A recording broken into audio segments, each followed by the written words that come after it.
poslednej dobe sa veľmi zvýšil tlak na našu mentálnu úroveň. Cítime to ako tlaky starých myšlienok.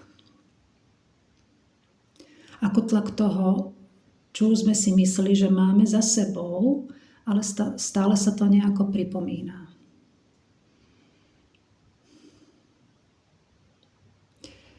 Hlavne tie bytosti, čo sme spojené s drakmi, s dračou silou. Tak ty máš veľmi silnú mentálnu úroveň, teda tvoja mentálna sila je neuveriteľná.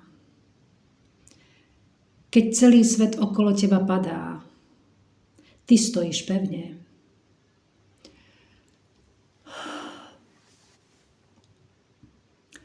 Keď sa zdá, že vonku je totálny chaos, tak ty dokážeš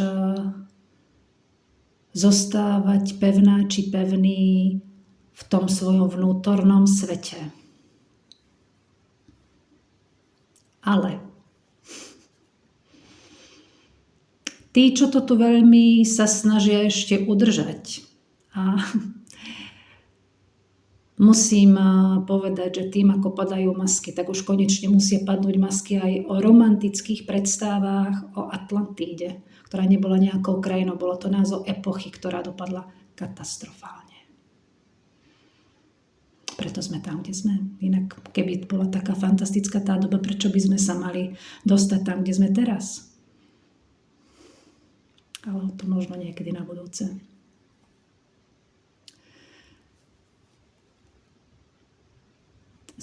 Neskutočne sa teraz pritvrdilo a využívajú tento matrix, tieto algoritmy, ktoré boli vytvorené, tak neskutočne tlačia teraz na našu mentálnu úroveň.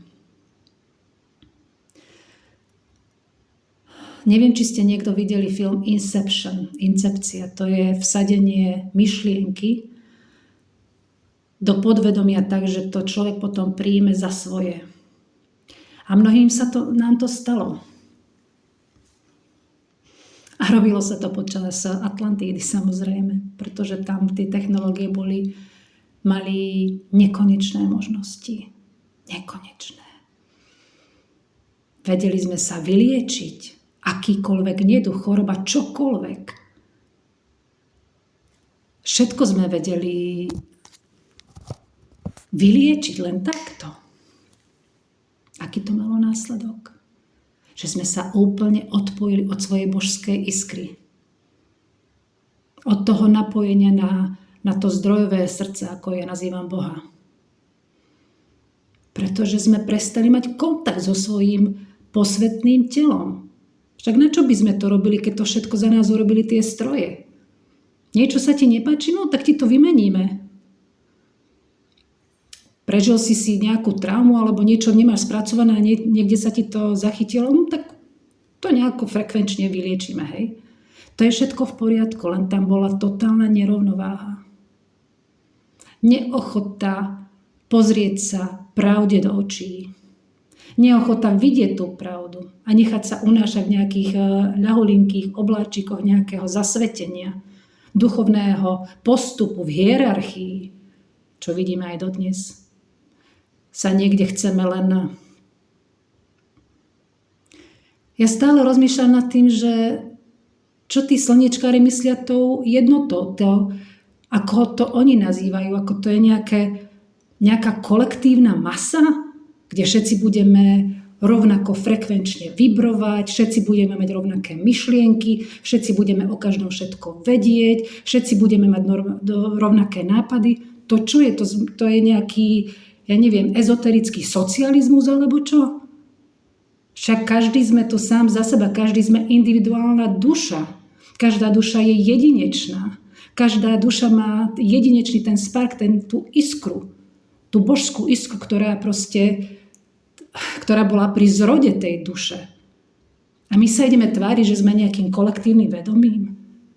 My sa naozaj chceme napojiť na to kolektívne vedomie, ktoré tu je tu zasiahnuté týmito všetkými matrixovými algoritmami. A tam sú všetky tie útoky mentálne. Tí, čo ste doteraz liečili, tak je to tlak na vás. Liečte ešte viac. Pomáhajte ešte viac. Obetujte sa ešte viac. To je ten starý program, ktorý vám vložili do vašej DNA, do vašich štruktúr. Ten falošný. Tá falošná myšlienka, ktorá nikdy nebola vaša. Aby ste sa obetovali. Len aby ste zachránili tento systém, tak sa musíte aj obetovať, pretože vy ste vždy na druhom mieste. Vždy. A potom sú tam tí, ktorí tak trošku vedeli, čo sa deje, ale boli ľahostajní, pretože ich sa to nedotýkalo. Nemali takú silu ako vy, takže oni vlastne len spapali to masielko, tú smotánku. A potom tam boli samozrejme tí, ktorí to všetko riadili a riadia. Ale vrátim sa k tej mentálnej sile, draci milovaní. Týka sa to najmä vás. Máte tak neskutočne silnú hlavu, silnú mentálnu vôľu, že naozaj preskáčete akékoľvek emočné búrky. Ale môže sa to postaviť proti vám vtedy, ak ste príliš v móde analýzy. A k tomu všetkému chcete veľmi, veľmi porozumieť, to je môj prípad. Tak vás to potom núti stále rozmýšľať, stále hľadať dôvody, stále hľadať tú pravdu. A pritom pravda je jednoduchá. A viete, kde nájdete tú pravdu? Nie vo vysvetleniach alebo v nejakých logických uvedomeniach, ale tu, v tom tichu, v tom pokoji. Pretože pokým sa nenaučíme opäť sa vrátiť k tej dôvere, v tej viere v seba, v to, že sme dokonalé bytosti, že máme samoliečiacu schopnosť. Samoliečiacu schopnosť. Že sme slobodní, len sa sami nechávame udržiavať v tých starých myšlienkových konštruktoch, ktoré stále na nás tlačia.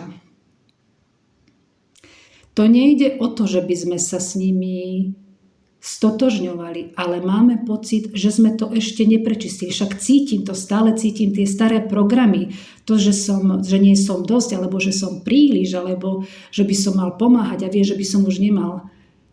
To už nie si ty. Ale ten starý algoritmus, ktorý potrebuješ zo seba celkom uvoľniť, to je tá prvotná myšlienka, od ktorej sa musíš oslobodiť. A keď sa od nej oslobodíš bez boja, nie je cesta, že budeme proti tomu bojovať, byť v odpore. Pretože energia je energia, stále to budeš napájať. Je potrebné sa o to úplne oslobodiť a povedať si, že vypnúť hlavu a úplne sa ponoriť do tej radosti toho života. Zabudli sme sa tešiť zo života. Zabudli sme sa tešiť, pretože sme boli tak zahrabaní do toho, čo sa udeje, čo by sme mali liečiť, čo by sme mali čistiť, či neznižujeme svoje vibrácie. Prosím vás pekne, nechajte to všetko tak. Ale buďte voľní a slobodní. Pokračovanie na